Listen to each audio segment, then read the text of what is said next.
like to know more about the loving kindness meditation and how that works. I have trouble doing it for myself. I don't have any trouble doing it for other people. Well,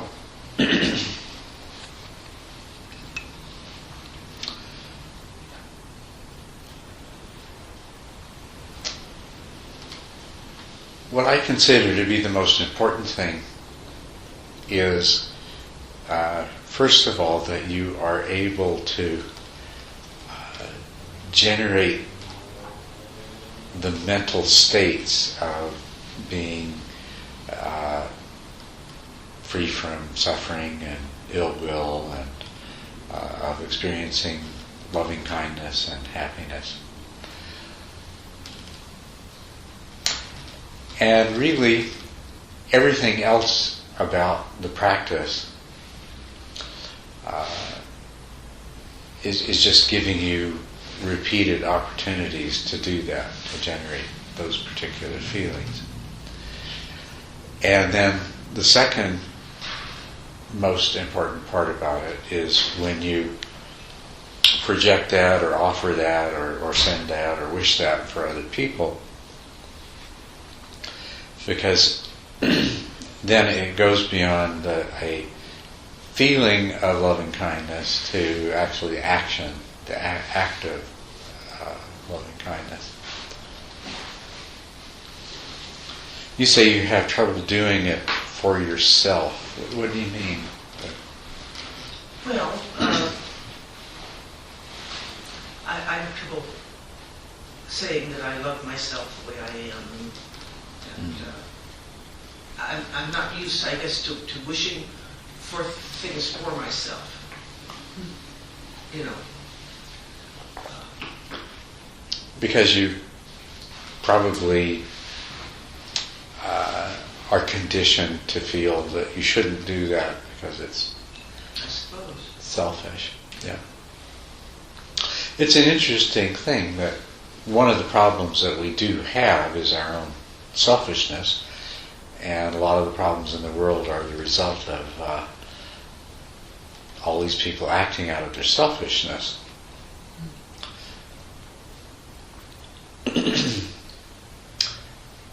But if we go to a really deep level of recognizing that there is no self to be selfish about, then we can see our own minds and our own bodies and their well-being as being on par, no more important but no less important than the well-being of other minds and bodies. And that is the proper way to develop loving kindness and direct it at yourself, is not from that place of feeling like an I and me and mine and selfishness, but rather seeing your mind and body as being no different than anyone else's, and feeling exactly the same loving kindness towards everyone else, and towards yourself. And for a lot of people, this is difficult. A lot of people don't feel that they're worthy.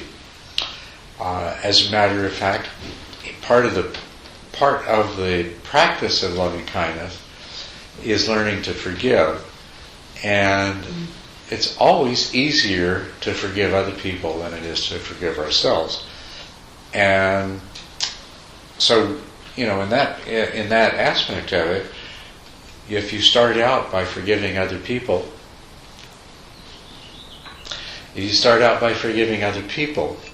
practice that and start getting, becoming able to forgive other people more easily, then that's the way that you can come to the place that you can forgive yourself.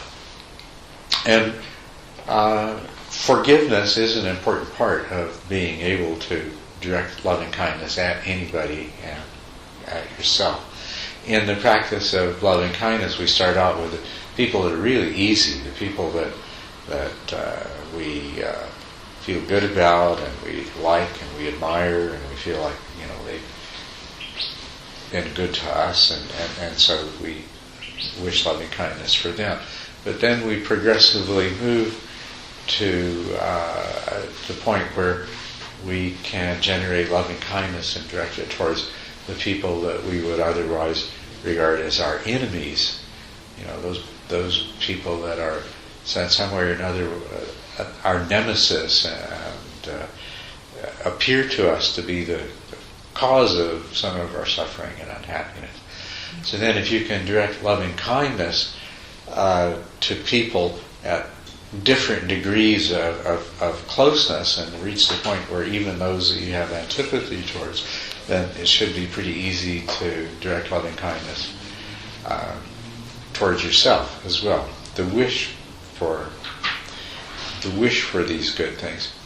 But it's kind of a cyclic thing, because you have to start out before you can have the wish that somebody else be free from suffering. That has to be clear in your mind. So you have to bring yourself to have that feeling as clearly as you can. And you do that through recollection or imagination or, whatever. But we all know what it's like to be free from suffering, even if for some people it's hard to remember what it's like to be free from suffering, but we know what that means. And so if we call that to mind, and if we can make that feeling, that state of mind corresponding to being free from suffering as clear as possible, then we can wish it for others. Even if we feel in some way that maybe we don't deserve it, we can still wish it for others. And then in that way develop the skill so that eventually we can bring it back and wish that freedom from suffering on ourselves as well. And at least in the form of loving kindness meditation that I do, that's where we start, is with that feeling of being free from suffering, of being at ease, and the wishing for others that they be free from suffering. And then the next stage is freedom from ill will, from negative feelings of every kind. And once again, it's the same thing. Before we can generate that wish that somebody else be free from ill will, we have to recall in ourselves what that feels like. That feeling of being at peace with everything and everyone as much as possible. And then once we've done that, and then once we've practiced offering that to other people, sending that to other people, then we reach the point where we're able to wish that for ourselves as well. Then after that comes the feeling of loving kindness itself as a positive state of mind that contributes to our overall sense of well-being. We've already been practicing loving kindness by wishing for others that they be free from suffering and ill will. But now, and hopefully by having done those two steps of the practice, which are acts of loving kindness, that we have, it's easy for us to ourselves call up that state of mind, that wonderful state of mind of what it's like to be filled with loving kindness and to have only that wish for loving kindness. And then, of course, we want everyone else to enjoy that wonderful state of loving kindness, including ourselves. And so you see, it's always cycling back on itself, and it's kind of it's like pulling yourself up by your bootstraps. It's starting with what you can do readily, and then moving by stages to what is more difficult to do. And then, of course, the fourth and final part of it is the feeling of happiness, contentedness, and happiness. And so, like with any meditation, you have to start out without great expectations and do the practice according to where you are and what you're able to do right now. So you call forth those feelings as best you can in the present moment when you're doing the practice, without judgment, without, feeling like you should be able to do better. It's just to whatever degree you can genuinely generate those feelings. And then, two, we start out with sending this to somebody that it's very easy for us to send it to, without judging ourselves. We may call to mind somebody that we just really can't bring ourselves to want to send too much in the way of good wishes to this person. And that's all right. You don't judge yourself. The day will come, the time will come when you can. But what counts is that that person came into your mind, and there is that intention that even if you can't do it now, you want to come to the point where you can wish for them these same qualities.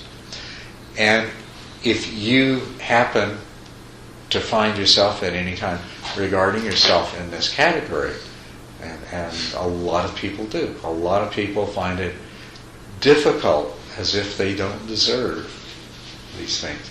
And it's really difficult to do them for themselves. Or the other thing is that they feel conditioned that they shouldn't do that I shouldn't want these things for myself.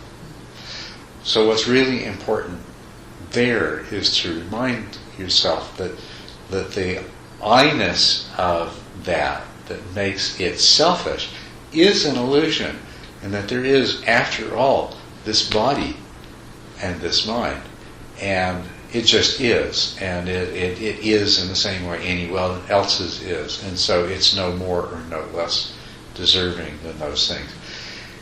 And it's that understanding that is important, And even if you were, say, to find, it's really easy for me to wish these. I really want to be happy. I really want to be free from suffering. It's really easy for me.